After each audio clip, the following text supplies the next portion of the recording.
And the water just goes right on down, right down the little runway, right back out into your pond where they don't have any fish.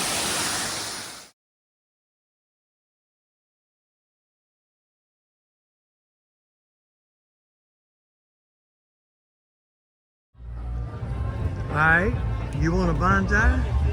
Go find your old pine tree and a bunch of cane posts and string and start twisting and messing it around and making those limbs go where you want them. Do a little pruning. That's not real canes on there. That's steel pipes. I think they're cheating. But anyway, that's how you make a bonsai. See how they tied this particular one into the ground? That's how you do your bonsai trees.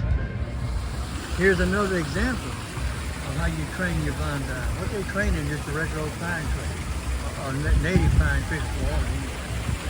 And they take the bamboo and the strings and they tie and twist and pull so they get what they want.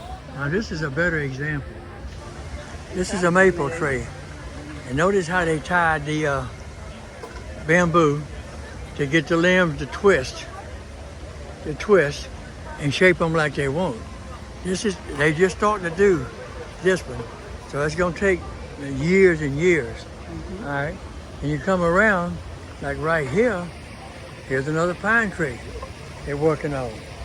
But the cutest thing about the whole mess is right there in the middle, watch it, right in the middle. Watch what happens. That's cute. It took imagination to put that in the garden. All right. Here's a bigger tree. It's well on its way to be a bonsai. If you'll notice, like right here, you got it tied to a stick. It's sticking in the ground down here.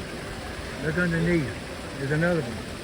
And you see the bamboo tied all up in here. They got it twisted and all. It's working. Notice how they split the trunk. How they really split that trunk to make it look snaggled and windblown. They got that one tied into the ground. Bonsai takes years and years, but somebody's doing a good job here.